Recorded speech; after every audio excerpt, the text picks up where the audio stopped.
And here we are once again, communicating, transferring ideas from my brain to yours, hopefully onto others, as this great reawakening of humanity continues to march forward. There's a revolution brewing in the hearts and the minds of the awake. There's a revolution waking from slumber in the minds of those who are yet to fully realize what's happening around the world, but have an inner stirring, an inner voice calling to them, reminding them that they want to be free.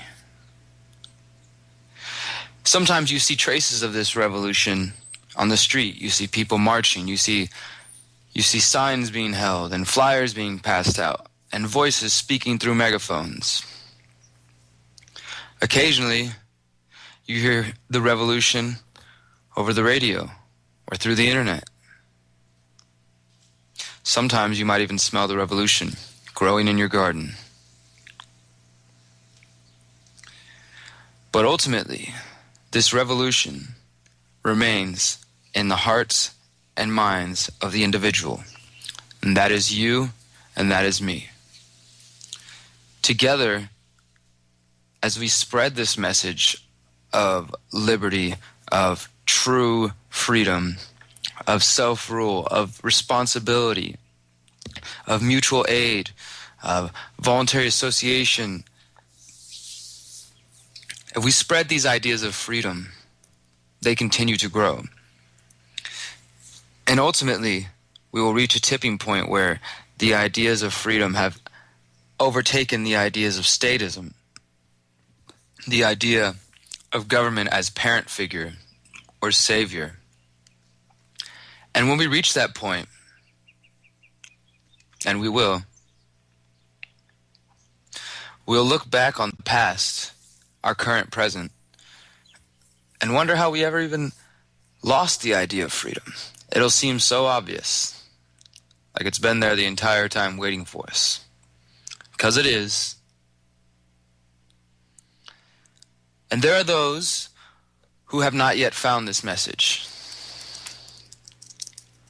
There are those who are still caught up in their own emotional muck or stuck in the day-to-day grind of the machine that is the state,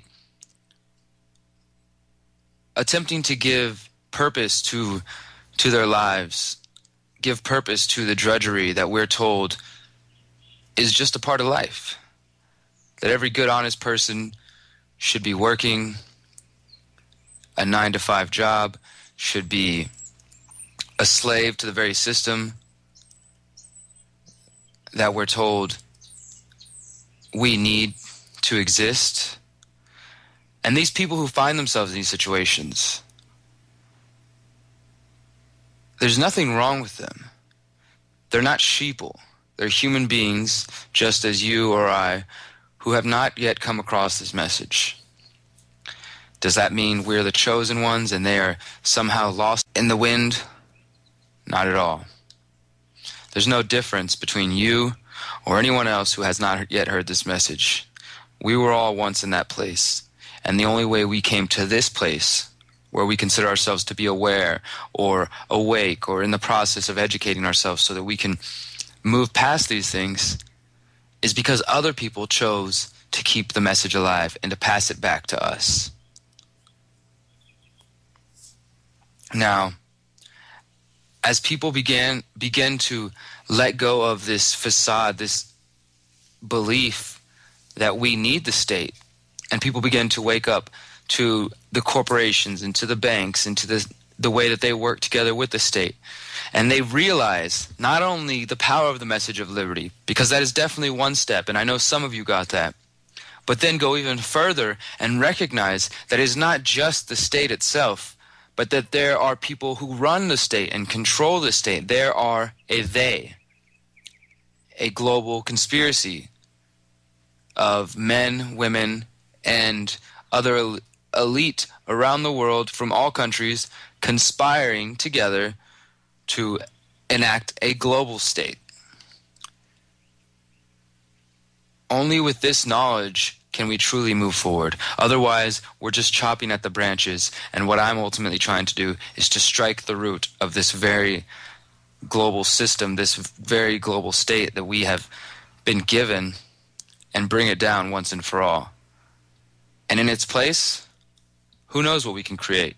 I'm leaving that up to you and to me and to the community for us to come up with whatever we can to replace this system. We can't keep working in the system, staying stagnant and static simply because we're afraid of what we have to do afterwards. The sad truth is, many people have bought into the system. They love the gluttony of it all.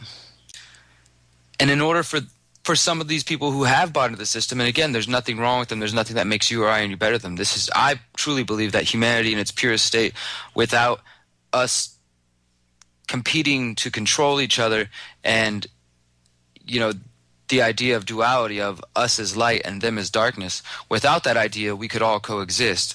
But in our current reality, that is what we have chosen, is to be divided, to be a duality.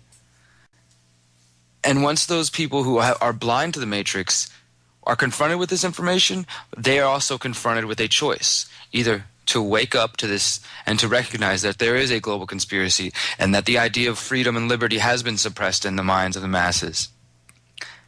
But if they make that choice, that also requires them to do something. It requires them to face the fact that their life has been built upon a lie and that everything that we've been told is a lie and that there's something better. And I know it's a scary choice, but it's one that's worth making.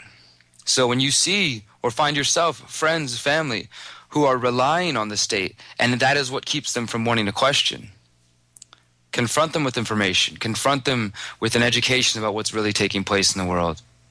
Because only once we give up the treats and the goodies and the self-indulgences and this trough that the state has us feeding at, can we truly take the power from it and pull the rug up from under the state. But it's going to require us to let go and to stop being so afraid to let go, and to require us to let go of the state as mom, as dad, as provider, and to begin taking care of ourselves. And that includes taking care of your heart, your mind, your soul, your physical body, taking care of your education, taking care of your health, taking care of those around you. I believe in you. I believe in the power of us to come together as empowered individuals and to not lose ourselves, but to only become stronger when we're joined together. That is what I'm working towards, and I hope you'll join me.